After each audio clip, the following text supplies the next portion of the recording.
น้อมยังกุลพาติธาไรรัตนะผ่านแผ่วพระเกี้ยวเจ้าตั้งสามประการหมายมีพระพุทธพระธรรมพระสงฆ์อันเป็นสรณะที่เปิ่งของหมู่เฮาตั้งหลายขอกราบไหว้สาบุญญาปารมีธรรมท่านอาจารย์ท่านพระครูอภิวัฒนวิกรมผู้อำนวยการสถานีวิทยุคลื่นสีขาวเพื่อชาวประชาเจ้าอาวาสวัดปากตังเจริญผู้ดำเนินรายการเสียงธรรมแสงอรุณและรายการอู้จ่าภาษาธรรมพร้อมไปด้วยท่านครูบาอาจารย์พระสงฆ์องค์สังฆเจ้าภิกษุสามเณรทุกรูปทุกองค์ที่ท่านได้เปิดวิทยุรับฟังด้วยความเคารพอย่างสูงสุดยิ่งครับผมสวัสดีเจแล้วก็ขอแสดงความนับถือลุงหนานแล้วก็ป้าน้อยหนุ่มผาจ้อตัวพร้อมกันนี้อาตมาภาพก็ขอความผาสุกความเจริญในธรรมจงบังเกิดแก่คณะศรัทธาญาติโยมศรัทธาสาธุชนคนดีเฮาทุกท่านมาแล้วเน้อมาแล้วเน้อมาแล้วเน้อมาแล้วมาปะกันในรายการสารธรรมยามบ่ายยามแลงช่วงธรรมะเพื่อชุมชนทางสถานีวิทยุมวลชนคลื่นสีขาวเพื่อชาวประชาเป็นประจำกุวันอังคารเวลาบ่าย3 โมงไปถึง5 โมงแลงเฮาจะได้มาพบกันที่สถานีวิทยุแห่งนี้โดยมีกับผมอาตมาภาพสามเณรรักปัญโยนันท์วัดสันเหมืองตำบลหนองล่องอำเภอเวียงหนองล่องจังหวัดลำพูนเป็นผู้มาดำเนินรายการวันอังคารเวลานี้ ทางสถานีวิทยุเช่นว่าสถานีวิทยุคลื่นพระพุทธศาสนาการศึกษาและวัฒนธรรมวัดฝายหินตำบลสุเทพอำเภอเมืองจังหวัดเชียงใหม่104.50 เมกะเฮิรตซ์โดยเมตตาธรรมของท่านอาจารย์ท่านพระครูสมุวิสุวัฒน์วรกิจโจสถานีวิทยุวัดพระบาทอุดมน้ำบ่อซาวาตำบลเวียงอำเภอฝางจังหวัดเชียงใหม่100.25 เมกะเฮิรตซ์โดยเมตตาธรรมของพระเดชพระคุณหลวงพ่อสุจิตานุรักษ์ด็อกเตอร์ท่านอาจารย์จำเริญโชติธรรมโมแล้วก็ตุปิโจสถานีวิทยุธรรมะของชุมชนห้วยตองสักเรดิโอ98.75 เมกะเฮิรตซ์ตั้งอยู่วัดห้วยตองสักตำบลขวงเปาอำเภอจอมทองจังหวัดเชียงใหม่โดยเมตตาธรรมของหลวงพ่อวาปีวรมานิตแล้วก็ท่านอาจารย์ชวริตชยวังโสสถานีวิทยุมนเสียงธรรมอำเภอแม่แจ่มตั้งอยู่วัดบุพารามตำบลจ้างเขิงอำเภอแม่แจ่มจังหวัดเชียงใหม่106.25 เมกะเฮิรตซ์โดยเมตตาธรรมของหลวงพ่อมงคลวิสิทธิ์แล้วก็ท่านปรัตน์อุทัยทั้งสองอุทัยสถานีวิทยุบ้านทุ่งเรดิโอ89.5 เมกะเฮิรตซ์โดยการเอื้อเฟื้อถวายเวลาของโยมป่ออุดมโยมแม่เทียมวันพุทธวงศ์สถานีวิทยุวัดศรีปันเงินอำเภอสันป่าตองสถานีวิทยุแม่วางเรดิโอ อำเภอแม่วางสถานีวิทยุบ้านแป้นเรดิโอบ้านแป้นอำเภอเมืองจังหวัดลำพูนแล้วก็สถานีวิทยุวัดบุญยวาสวิหาร106.50 เมกะเฮิรตซ์จังหวัดลำปางอันนี้ก็คือสถานีวิทยุต่างๆที่เปิ้นได้ลิงก์สัญญาณฮับสัญญาณจากสถานีวิทยุ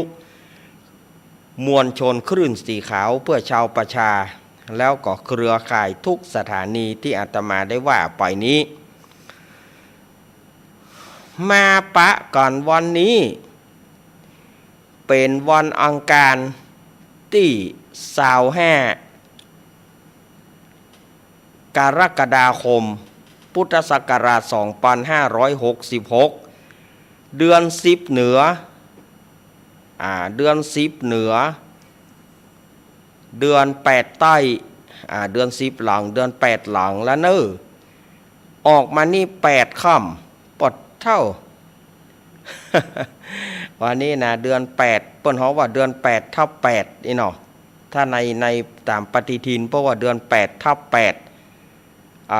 ก็คือเดือน10 2เตื้อนั่นนะเพราะว่าเดือน8ทับ8แล้ววันนี้เป็นวัน8ค่ำวันนี้ดับเบิล8เนอะสดาญาติโยม บ่ใจฮื้อเลขเนอะแต่ว่าวันนี้มันเป็นเดือน8หลังเนี่ยพอของเดือน8ทับ8แล้วก็ขึ้น8ค่ำเนี่ยมันเป็นดับเบิล8เนาะวันนี้เป็นวันพระวันศีลศรัทธาญาติโยมก็ได้ไปวัดไปวากัน อย่างที่อาตมาได้แจ้งเมื่อตะวาเมื่อค่ำในรายการธรรมะบันเทิงใจที่ได้มาแทนท่านพระครูณัฐพงศ์แต่คืนนี้อาตมาภาพก็แจ้งไปแล้ววันนี้ก็ศรัทธาญาติโยมก็คงมาวัดมาวากันไปวัดไปวาวัดหันวัดนี่วัดใกล้วัดหิมนี่ก็ ตะกี้ก็เจก็เปิดไปละนะเพลงวันพระยาเว้นพ่อครูสุรพลสมบัติเจริญราชาลูกทุ่งตลอดกาลนี่แล้วก็วันอังคารหน้าก็เป็นวันสำคัญของพุทธศาสนาวันสำคัญของเจ้าพุทธของเราทั่วไปที่นับถือพุทธศาสนาจะว่าทั่วประเทศก็ว่าใจทั่วไปนะที่เปิ้นนับถือพุทธศาสนาวันอังคารหน้านี้เป็นวันพระวันศีลใหญ่เรียกว่าอาสาฬหปูจาหรือบางที่ประกอบห้องว่าวันอาสาฬหปูจาแต่ถ้าเอาตามที่มันเต็มก็คือวันอาสาฬหปูจาเป็นวันที่วันที่คณะศรัทธาญาติโยมคฤหัสถ์ญาติโยมจะได้ ร่วมกันอาบน้ำทำบุญร่วมกันไหว้พระทำบุญฟังเทศน์ฟังธรรมก็จะได้เริ่มกันตั้งแต่วันอังคารหน้าไปต้นไปศรัทธาญาติโยมเรียกว่าวันอาสาฬหปูจาเป็นวันเข้าพรรษาของพี่น้อง10ชาวเจ้าบ้านส่วนวันที่2นั้นซึ่งเป็นวันแฮมค่ำก็เป็นวันเข้าพรรษาของพระสงฆ์องค์เนนพระสงฆ์องค์เนนก็จะได้อธิษฐานเข้าพรรษาจำพรรษาอยู่อาวาสไผ่อาวาสมันถ้ามีกิจธุระที่จำเป็นก็ต้องสันตหกรณีเรียกว่าสันตหกรณีก็เรียกว่าขออนุญาตขอลาไปได้อันนี้ก็อาตมาก็ได้แจ้งไปไปเมื่อตะวาเมื่อค่ำเนาะเรื่องของการสันตหกรณีสำหรับช่วงของเข้าพรรษานี่วันจันทร์วันที่31ก็จะเป็นวันห่อวันดาเป็นวันโกนพ่องก็จะเกียมบ่าเป้าห้องก็จะเกียมกล้วยพ่องก็อุกกล้วยไว้ละเอาอุกไว้ จะเอาไว้ห่อข้าวต้มจะไว้ห่อขนมพ่องก็จะแปลงขนมกล้วยพ่องก็จะแปลงกล้วยบวชชีพ่องก็จะเอาห่อข้าวต้มก็ได้ พ่องก็เกียมบะเป้าบะลานไว้ห่อขนมเกียมไว้พ่องก็ถ้าจะไปตกตองรอให้มันใกล้หน่อยก่อนก็ไปตกตอง ตกตองห่อขนมศรัทธาญาติโยมก็จะได้เกียมกันแล้วหรอพ่องก็จะแปลงห่อนึ่งพ่องก็จะแปลงห่อนึ่งสะพ่องก็จะแกงฮังเลมันจะมีสปะหรอช่วงของเข้าภาษานี่นะเพื่อก็จะได้กะได้เกียมกันแต่วันจันทร์นี่วันอังคารก็ไปทำบุญตานขันเข้าไปหาญาติพี่น้องบาเดียวนี่ก็เริ่มกันละศรัทธาญาติโยมเริ่มจะถวายเตียนจำนำพรรษาตามวัดต่างๆโรงเรียนส่วนราชการศรัทธาเจ้าบ้านก็เริ่มถวายเตียนกันเป็นตี้ละ เริ่มจะถวายเตียนตามวัดตามวาต่างๆก็อนุโมทนาบุญกับศรัทธาญาติโยมที่เปิ้นถวายเตียนตานเตียนเนาะแล้วถวายเตียนนี่ก็ยาวก่อท่านอาจารย์ถวายเตียนนี่จะเมินเท่าใดก็ไม่จำกัดการที่เราจะเอาเตียนไปถวายวัดวาอารามต่างๆเมื่อได้ก็ได้เปิ้นบ่ได้ว่าไผที่จะล่อเตียนแล้วก็ลวดเอาถวายวัดแกไผที่จะซื้อเตียนสำเร็จรูปบัดเดียวตำร้านสังฆพันธ์ก็ปะเลอะปะเต๋อเตียนสำเร็จรูปที่เปิ้นหล่อแล้ว ใส่กล่องให้เรียบร้อยปักชื่อไว้เรียบร้อยก็มีรวมถึงผ้าสาดกผ้าอาบน้ำฝนแล้วก็ตลอดจนถึงพ่องก็จะถวายหลอดไฟถวายหลอดไฟฟ้าถามว่าดีก็ท่านอาจารย์ก็ดีนะเวลาไฟหลอดไฟหันนี่มันเสียก็เอาอันนั้นมาใส่มันก็มีประโยชน์นะเหมือนกันหมดญาติโยมจัดตานเตียนก็ได้ประโยชน์เหมือนกันจะตานหลอดไฟก็เป็นประโยชน์เหมือนกันตานโซล่าร์เซลล์ก็เป็นประโยชน์เหมือนกันได้ประโยชน์เหมือนกันหมดบอกว่าญาติโยมจะตานอย่างเกี่ยวกับแสงสว่างเกี่ยวกับที่ฮื้อแสงสว่างเนี่ยบอกว่าจะเป็นเตียนหลอดไฟโซล่าร์เซลล์ได้หมดเปิ้นเรียกว่าการถวายตานแสงสว่างเปิ้นก็ประจำกัดการเหมือนกันสำหรับญาติโยมที่จะถวายเตียนจำนำพรรษาในแต่ละปี แต่ละปีนี่นะอย่างปีที่แล้วพ่ออุดมแม่เทียมวันแล้วก็ลูกเต้าเปิ้นปีที่แล้วก็ได้ไปตานโซลาร์เซลล์ที่วัดพุทธศรีกิรี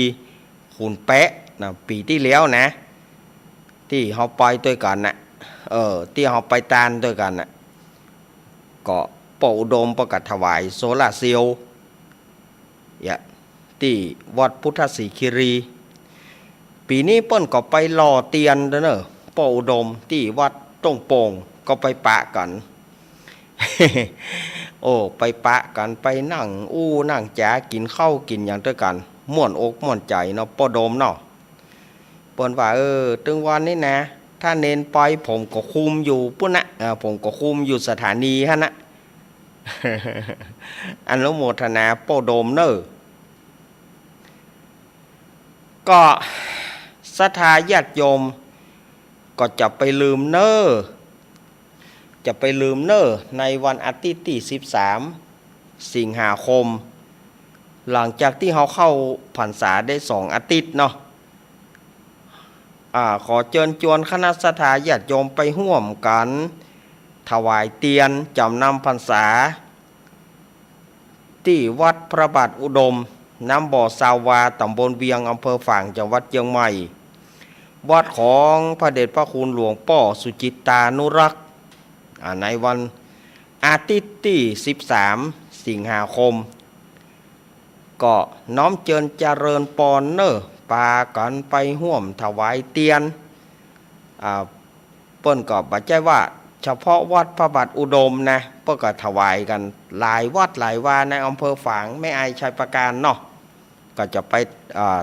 เปิ้นจะไปฮับเตียนที่วัดพระบาทอุดมเขาจะได้มีโอกาสได้ถวายเตียนที่เขาไปรอกันที่เขาไปรอกันที่วัดตงโป่งเขาก็จะได้ปากันถวายตาลเตียนจำนำพรรษาเพื่อพระสงฆ์องค์เจ้าเปิ้นจะได้ใจในวันพระวันศีลวันธรรมสวนะใจไหวพระสวดมนต์ใจจุดไหวพระสวดมนต์จนถึงตลอดพรรษาท่วนไตรมาส3 เดือนท่วนไตรมาส3 เดือนนี้เปิ้นก็จะได้เอาเตียนที่ญาติโยมได้ถวายเนี่ยเอาไว้จุดเป็นพุทธบูชาธรรมบูชาสังฆบูชาแล้วก็เป็นแสงสว่างสำหรับป้องกันจะเข็บแมงป่องงูเงี้ยวเขี้ยวขออาจจะซ่อนอยู่ตามหลืบตามอย่างของศาลาวิหารก็จะได้นำเอาเตียนเหล่านี้มาเป็นแสงสว่างเพื่อป้องกันสัตว์มีพิษต่างๆอันนี้ก็เป็นบุญเป็นกุศลที่ศรัทธาญาติโยมเนอะเปิ้นจะถวายวันที่13 สิงหาคมหลังวันแม่1 วันเชิญชวนคณะศรัทธาญาติโยมไปร่วมกินร่วมทานกันเนาะแล้วก็อันนี้ก็วัดอาตมาเนอะที่วัดอาตมาภาพก็มีการสร้างศาลาเพื่อประดิษฐานพระพุทธองค์พระพุทธชินราชซึ่งเมื่อก่อนนี้องค์พระพุทธชินราชนั้นจะอยู่ในวิหารแต่ภายหลังมาท่านเจ้าวาดเปิ้นก็หันว่ามันลับหน้าพระพุทธรูปซึ่งเป็นพระพุทธรูปเก่าพุทธรูปเงาองค์พระพุทธชินราชนี่ถือว่าเป็นองค์ใหญ่ขนาดเขาเอาลงนี่คนเป็นบ่ฮู้กิจเท่าใดปากันนิมนต์แล้วก็ยกลงบัดเดี๋ยวนี้ก็องค์พระพุทธชินราชนั้นก็ยังตากแดดตากฝนอยู่ศรัทธาญาติโยมยังบ่ได้อยู่ห่มอยู่เงาเตื้อ ยังบ่ได้อยู่ห่มอยู่เงาเตื้อฉะนั้นต่างท่านเจ้าอาวาสแล้วก็ศรัทธาญาติโยมก็ได้ร่วมกันสร้างศาลาขึ้น1 หลังเพื่อเอาเป็นห่มเป็นเงาเป็นที่ประดิษฐานขององค์พระพุทธชินราชแล้วก็ยังเป็นที่ห่มที่เงาสำหรับศรัทธาญาติโยมที่จะมาทำบุญเวลามีการมีงานหยังก็จะได้เอาเป็นที่ทำบุญบ่ต้องได้กางเต็นท์กางหยังละเอาศาลาพระพุทธชินราชนั้นนะไว้เป็นที่ห่มที่เงาเวลามีการมีงานศรัทธาญาติโยมก็จะได้เปิ่งปะอาศัยตัวฉะนั้นก็ยังขาด จตุปัจจัยแถมนักอยู่ฉะนั้นศรัทธาญาติโยมภายที่อยากจะร่วมทำบุญกับอาตมาภายอยากจะร่วมทำบุญเพื่อสร้างศาลาเพื่อให้พระเจ้ามีห่มมีเงาอยู่เนาะเพื่อให้พระเจ้าได้อยู่ห่มอยู่เงาจะต้องได้ก็บอกว่าอาตมาก็บอกให้ประกาศแต่ศรัทธาญาติโยมเพิ่นก็ว่าช่วยกันหน่อยเน้อช่วยกันหน่อยเน้อเวลาไปวิทยุก็ช่วยกันหน่อยเน้อศรัทธาญาติโยมเพิ่นก็ขอมา อาตมาก็เก่งอกเก่งใจนะเก่งอกเก่งใจญาติโยมแต่เมื่อเปิ้นขอมาอาตมาก็บาจ้างใจเนี่ยหือก็ขอประชาสัมพันธ์กับญาติโยมที่อยากจะร่วมบุญกับอาตมาภาพก็แจ้งความประสงค์ได้เนอะจะเท่าใดก็ได้ไม่จำกัดจำนวนตามวรรคมาหาได้ของญาติโยมเนอะจะเท่าใดก็ได้ก็แจ้งผ่านอาตมาเนอะ0892140135หรือว่า0837611775 2 เบอร์เนี้ยสดาญาติโยมแจ้งกับอาตมาโดยเฉพาะแต่ว่าขอให้เป็นหลังไมค์กันแล้วกันเนาะหน้าไมค์อาตมาบ่ฮับนะขอให้เป็นหลังไมค์กันแล้วกันแจ้งตั้งหลังไมค์เนาะว่าจะฮับตะอี้จะฮับกี่บาทก็บอกว่ากันนะเอาที่ญาติโยมอยากจะห่วมก็แล้วกันญาติโยมจะห่วมตะได้ก็ได้สมัครใจอาตมากับเฮาก็ฮู้กันอยู่บัดเดี๋ยวนี้เศรษฐกิจมันบ่ดีญาติโยมจะหอมให้หอมตะใดก็ได้เพื่อให้องค์พระพุทธรูปมีหลังคามีฝากั้นมีหลังคามีฝากั้น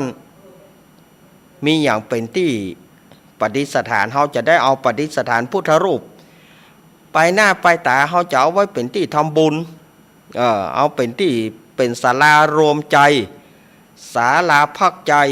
ศาลาบำเพ็ญบุญเขาจะเอาที่ห้านะเป็นศาลาอเนกประสงค์สำหรับการทำบุญต่างๆรวมจนถึงไปหน้ามีศพมีซากสุมาญาติโยมเนอะอู้หอเฮือนอู้วัดวาอยู่ดีมีสุขเวลามีศพมีซากเขาก็จะเอาศาลาหลังนั้นนะเป็นที่บำเพ็ญบุญเนี่ยมันได้หลายประโยชน์หลายอย่างฉะนั้นถ้าศรัทธาญาติโยมอยากจะร่วมกับอาตมาก็แจ้งความประสงค์มาได้เนอะจะเท่าใดก็ได้บอกว่ากันอีแม่จะห้อม5 บาทอีแม่จะห้อม10 บาทก็ตึงบอกว่ากันถือว่าได้บุญเจ้าตุ๊กตาเอาสตางค์ขว้างบาทเดียวบ่ได้ยังได้เป็นเศรษฐีศรัทธาญาติโยมฉะนั้นเฮามีเท่าใดก็ญาติโยมจะร่วมกับอาตมานะบ่ถ้ากลัวอายมันเป็นปัจจัยของเฮามันเป็นปัจจัยของเฮาเป็นสตางค์ของเฮาตาได้ก็ได้หรือญาติโยมจะผ่านตั้งแม่เพนสะพานบุญของอาตมาก็ได้ถ้าแม่เพนก็0837644741ว่าอยู่ที่นี่เนอะนี่นะแม่เพนเพื่อก็จะไปฮับเอามาแต่ก็ถ้าว่าหากว่าญาติโยมจะฝากห่วมทำบุญกับอาตมาถ้าจะได้ก็เขียนให้เรียบร้อยวงเล็บที่มุมซองเหียว่าขอทำบุญสร้างศาลามันจะบ่ได้ไปปนกันมันจะบ่ได้ไปปนบ่ได้ไปยุ่งกันสร้างศาลาก็เป็นสร้างศาลาญาติโยมจะฝากตาลเตียนก็เขียนไว้ตาลเตียนวงเล็บที่มุมซองฮะนะอาตมาบ่ฮับสตางค์ไผ่นะสตางค์ไผ่นี่มันยุ่ง มันยุ่งกับคนเขียนมันยุ่งกับไปเสาะหาเปิ้นเขียนมันยุ่งกับซองเอาใส่มาเรียบร้อยนั่นนะมันเรียบร้อยแล้วมันสบายใจอาตมาไปถึงก็จกถวายถ้าว่าส่วนที่หอมวัดของอาตมาก็ถวายกรรมการถวายวะมอบเพื่อกรรมการไปมอบเพื่อปู่ล่ามมอบเพื่อวายาวัจกรไปมอบเพื่อวายามอบเพื่อปู่ล่ามแก่วัดเข้าไปก็เรียบร้อยอันนี้ตะอันเนอะอันนี้ญาติโยมก็ถ้าอยากจะร่วมกองบุญกองกุศลเพื่อสร้างศาลาเป็นศาลาบำเพ็ญบุญไปหน้าไปตาเมื่อเฮาล่วงลับดับขันไปเฮาไปเกิดที่ไหนเฮาจะได้มีหลังคามีห่มมีเงาอยู่บ่ต้องได้ตุกได้หยาก เนาะอันนี้ถ้าว่าฝ่ายจะห่วมกบอาตมาก็แจ้งความประสงค์กบอาตมาได้เนอะถ้าว่าญาติโยมจะห่วมอย่างใด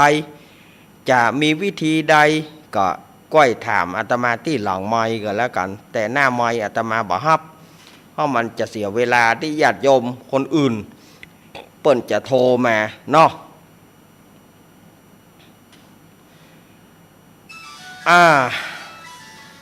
นี่ก็อาตมาก็แจ้งกับศรัทธาญาติโยมว่าศรัทธาญาติโยมจะร่วมทำบุญอย่างใดอีนะอาตมาก็แจ้งกับศรัทธาญาติโยมละในวันพระวันศีลตั้งสถานีของเฮาก็อาจจะมีเทศกาอย่างกาอันนี้ก็ท่านบิ๊กบอสเปิ้นจะแจ้งแห่งกรรมเนาะว่าสถานีวิทยุของเฮานี่จะมีเทศทุกวันพระก่ออันนี้ก็ต้องฟังจากท่านอาจารย์ท่านพระครูอภิวัฒนวิกรมแห่งกรรมเพราะว่าเดี๋ยวบางทีเปิ้นอาจจะจะมีศรัทธาญาติโยมจะปูจากันเทศกาอย่างกานี่เฮาก็ฟังไปติ๊กๆเนอะ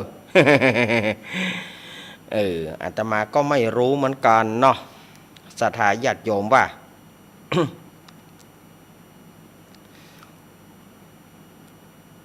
อันนี้ก็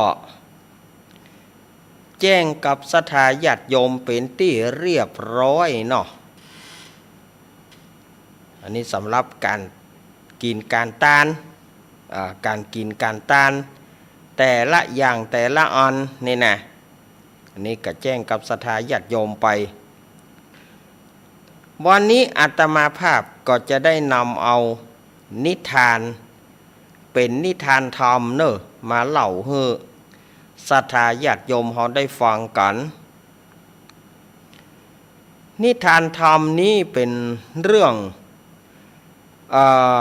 ชื่อเรื่องว่าพระยศกิจยอดกตัญญูพระยศกิจยอดกตัญญูนี้เปิ้นมีว่าสมัยนั้นองค์สมเด็จพระสัมมาสัมพุทธเจ้าเปิ้นได้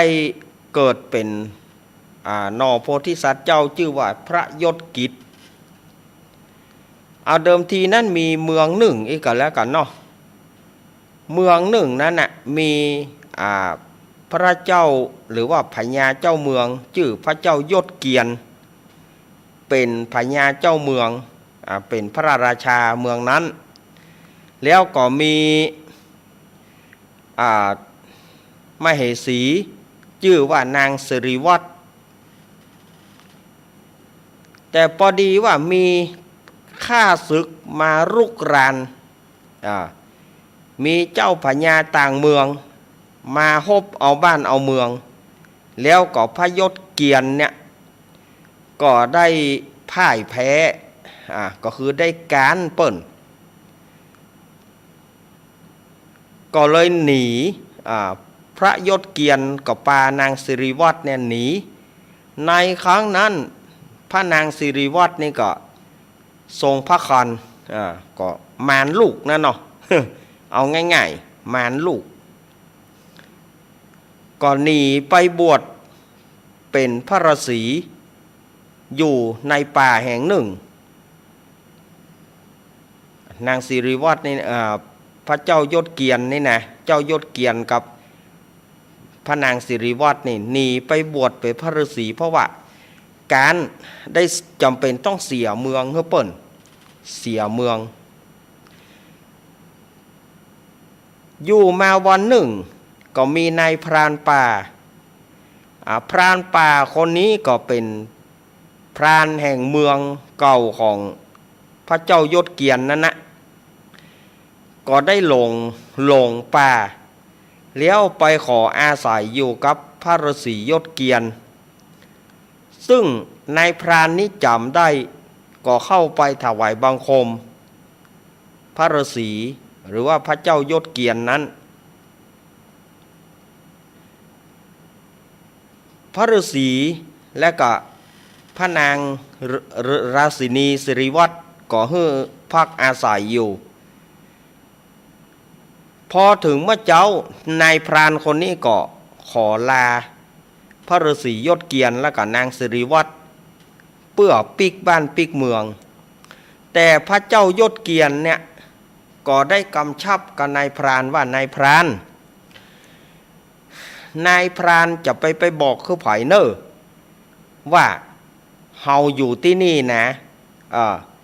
ไผจะมีเงื่อนไขอย่างใดก็จ้างบ่ต้องบอกว่าเฮาอยู่นี่นายพรานก็รับกรรมแต่ว่าคนเฮาเนี่ยเปิ้นว่าลิ้นบ่มีกระดูกสามารถปิ้นคืนได้พลิกคืนได้ฉะนั้นนายพรานเมื่อไปถึงกลางตางโอ้ถ้าเฮาบ่ทูลเรื่องนี้เฮ้อแก่พญาเจ้าเมืองที่เปิ้นมายึดเมืองนั่นน่ะถ้าเฮา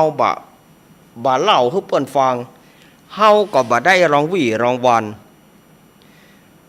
เมื่อเฮาบ่ได้รางวี่รางวัลแล้วลูกเมียเฮาจะกินหยังฉะนั้นเฮาจะต้องไปทูลเรื่องนี้ให้กับเจ้าเมืองที่เปิ้นยึดครองเมืองบัดเดียวนี้เพื่อทรงทราบแล้วป่าเปิ้นจะมายับเอาพระเจ้ายศเกียรติไปสำเร็จโทษทีนี้นายพรานนี่ก็ข้าได้หน้าข้าได้ตาเนาะสดาญาติโยมข้าได้หน้าข้าได้ตาข้าได้รางวี่รางวัลเปิ้นก็เลยไปทูลกับเจ้าเมืองที่มายึดเมืองของพระเจ้ายศเกียรตินั้นว่าพระเจ้ายศเกียรติไปบวชเป็นพระฤาษีอยู่ที่หั่นตั้งทหารก็จึงมายับพระเจ้ายศเกียรติไปศรัทธาญาติโยมเฮ้ยทางที่เปิ้นบอกแล้วนะคนเฮานี่ก็บัดตามสัจจะวาจาเนาะยามนั้นพระเจ้ายศเกียรติก็จึงละนางสิริวัฒน์อยู่กับในป่าเพียงองค์เดียวอยู่มาบ่เมินเท่าใดพระนางสิริวัฒน์ก็ได้ประสูติเป็นพระโอรสนางสิริวัฒน์ก็เลยใส่ชื่อว่าเจ้ายศกิจเมื่อเจ้ายศกิจใหญ่มาแล้วก็ถามหาว่าแม่พ่อของลูกอยู่ที่ไหนนางสิริวัฒน์ก็เลยบอกว่าบัดเดียวเนี่ยพ่อของเจ้าชื่อว่าพระเจ้ายศเกียรติอาจจะตายแล้วก็ได้เพราะว่าเปิ้นยับไปตั้งแต่เจ้ายังอยู่ในท้อง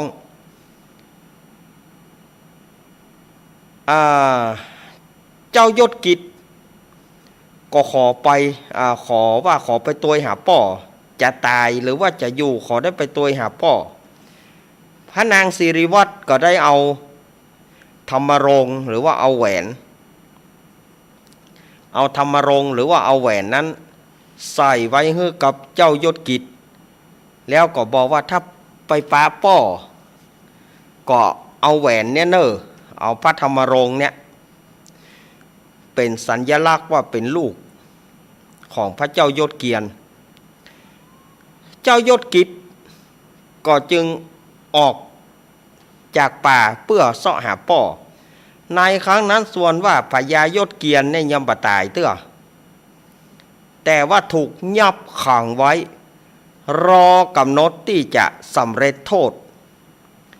ก็คือจะประหารชีวิตพอเจ้ายศกิจไปถึงในวันนั้นเนี่ยเปิ้นจะนำพญายศเกียรติไปสำเร็จโทษปอดี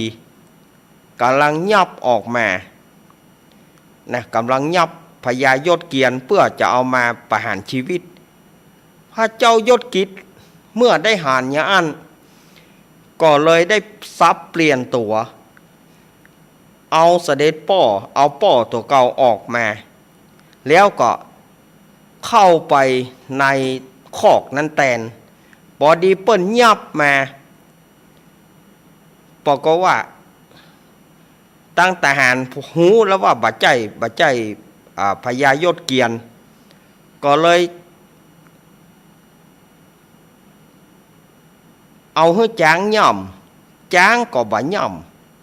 ำจ้างก็บ่ย่ำเอาค้อนเขาบุกค้อนก็หักเอามีดเขาฟันมีดก็หัก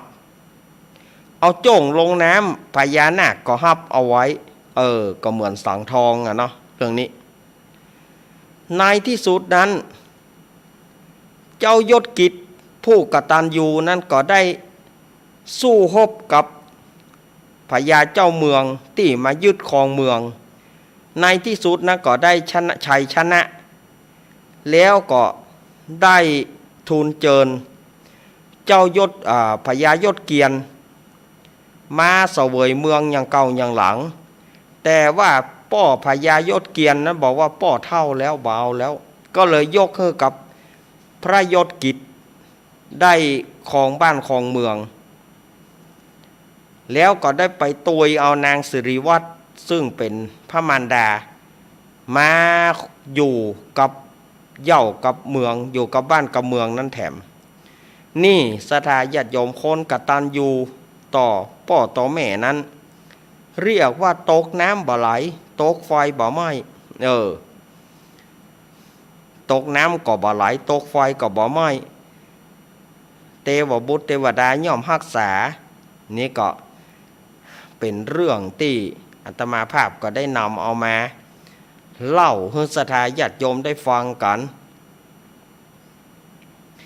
อาจจะบ่ค่อยม่วนตะใด มันบ่ค่อยม่วนตะใดแต่ว่าก็เอามาเล่าให้ศรัทธาญาติโยมได้ฟังกันถือได้ว่าเป็นของขวัญเป็นรางวัลสำหรับญาติโยมที่อยู่กับบ้านกับจองฟังเทศน์ฟังธรรมไปฟังรายการไปสะพ่องก็กำลังจะเซาะของกินข้าวแรงพ่องก็กำลังนั่งฟังรายการวิทยุคลื่นสีขาวฟังรายการอาตมาภาพไปอีน่ะ ก็อนุโมทนากับศรัทธาญาติโยมเน้อเปิ่นฟังเทศน์ฟังธรรมไปตัวยพ่องก็แปลงหั่นแปลงนี่พ่องเปิ่นก็ล่อเตียนพ่องก็อยู่ไปอยู่มาปอกมะม่วงสุกกินบัดเดี๋ยวนี้มะม่วงดิบมันบ่มีแล้วหรอปอกมะม่วงสุกกินไปตัวย พ่องก็เทาะเข้าไปตัวยฟังรายการไปตัวยอนุโมทนาศรัทธาญาติโยมกุกคนนะเน้อสีหน้าก็จะเข้าภาษาแล้วนะศรัทธาญาติโยมนะอีป้อยแม่เหยซักสูตรเน้อให้มีสูตรใหม่มุ้งใหม่เอาไปวัดไปวาเน้อไผมีชุดขาวก็เอาออกมาซักตึงตากไว้ถ้าบ้านใดบ่มีฝนตกก็เอาตากแดดก็เดี๋ยวมันตึงแห้งละเอาผ้าขาวมาเสื้อขาวมารีดเอาผ้าตองปาดบ่าเห็นเนอะผ้าขาวผ้าสบายนะปาดบ่าเหียไปนั่งฟังเทศน์ฟังธรรมตามวัดต่างๆเนอะวันอังคารหน้าอาตมาบ่ได้มาเนอะฮือแจ้งฮือหูก่อนนะอังคารหน้านี่อาตมาติดงานแต่ละติดที่วัดนั่นนะเพราะว่าที่วัดอาตมาก็มีการฟังเทศน์ฟังธรรมทำวัดสวดมนต์นั่งกรรมฐานสมาธิฉะนั้นก็วันอังคารหน้าอาตมาขอวัน เกเรงานเกเรงานวันหนึ่งอังคารหนึ่งอีเถอะเกเรงาน มันจำเป็นล่อบ้านตัวเก่าแต่สดายาโจมเหยมันเป็นบ้านเฮาหนีศรัทธาญาติโยมไปเปิ้นก็จะว่าเฮ้องานกับบ้านกับจองปอมละขว้างคันว่าเฮาบ่แจ้งศรัทธาญาติโยมเนอะศรัทธาญาติโยมก็จะโทรหากันจ้าละวันเนี่ยเมาะไปไหนเป็นจะได้อีหะเมาะหูซ้ายก็ได้ยินกำเล่าขวัญหูขวาก็ได้ยินกำเล่าขวัญ ถ้าเฮาอย่างไรก็บ่ดีแต่ถ้าเฮาบอกศรัทธาญาติโยมก็เอาละถ้าเฮามาทางนี้อย่าหูซ้ายศรัทธาด่าตัวโกนถ้าว่าเฮามาทางเพกับศรัทธาทางบ้านเฮาด่าตัวโกนบำไปทางปูนบ่แจ้งศรัทธาญาติโยมที่ฟังวิทยุด่าตัวโกนน่ะเมาะจากนั้นแจ้งไว้กับศรัทธาญาติโยมว่าอาตมาบ่ได้มามันตึงเป็นอุปสรรคน้อยถ้าว่าวันพระวันศีลมันไปตรงกับวันอังคารในช่วงของพรรษานี่นะถ้ามันไปตรงกับวันพระวันศีลก็ต้องขอสุมาอภัยขอยกเกี่ยก่อนยกเกี่ยก่อนถ้าว่า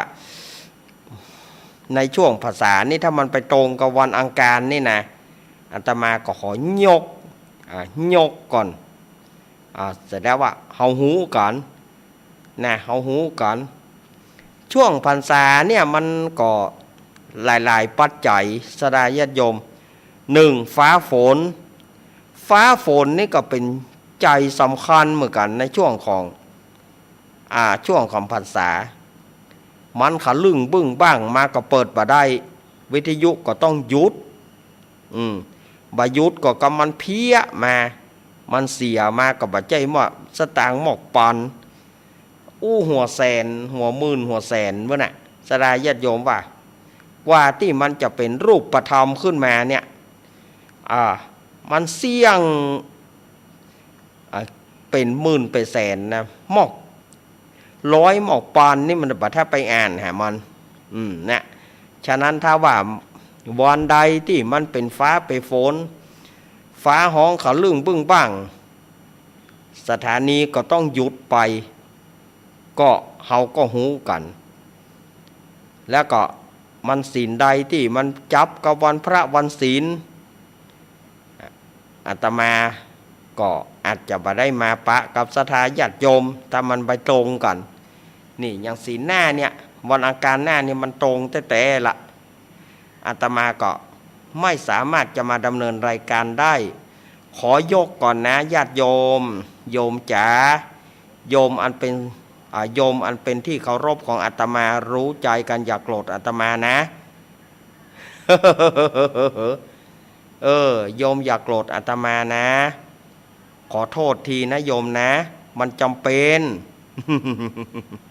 แล้วอาตมาจะเอาบุญมาฝากภายหลังจะเอาบุญมาให้ญาติโยมทุกท่านนะโยมนะ หนอหนอนะลวดคนเดียวเนี่ยมันมีภัยมันมีกู้ท่องลูกลวดคนเดียวเนี่ยเนาะ ว่ายายกับบ่เลี้ยวใจสดาญาติโยมเหยเนาะ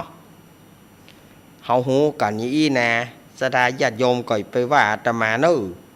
มันจำเป็นแต่มันบ้านตัวเก่ามันก็จำเป็นที่จะต้องอยู่ถ้าว่าอาตมาไปบัดตานหรือว่าถ้ามาจัดรายการเฮียทางวัดก็บ่มีไผที่จะมาสรุปธรรมให้ศรัทธาญาติโยมฟังแถมเหมาะอาตมาก็ต้องเป็นฝ่ายที่สรุปธรรมมาแล้วก็จะต้องนำศรัทธาญาติโยมร่วมสวดกรรมฐานร่วมสวดทำวัดเย็นแล้วก็อย่างทำมาสมาธิต่างๆอาตมาก็ต้องมีส่วนได้ทำอย่างวันนี้ออกสถานีปุ๊บอาตมาก็ต้องปิกเพราะว่าศรัทธาญาติโยมเปิ้นท่าจะทำวัด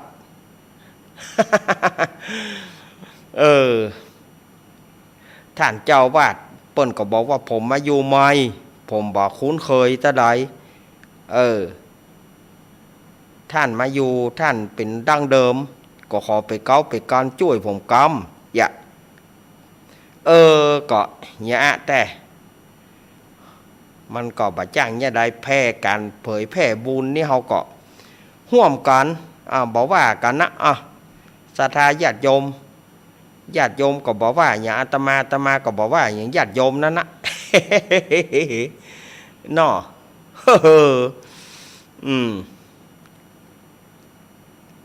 เอา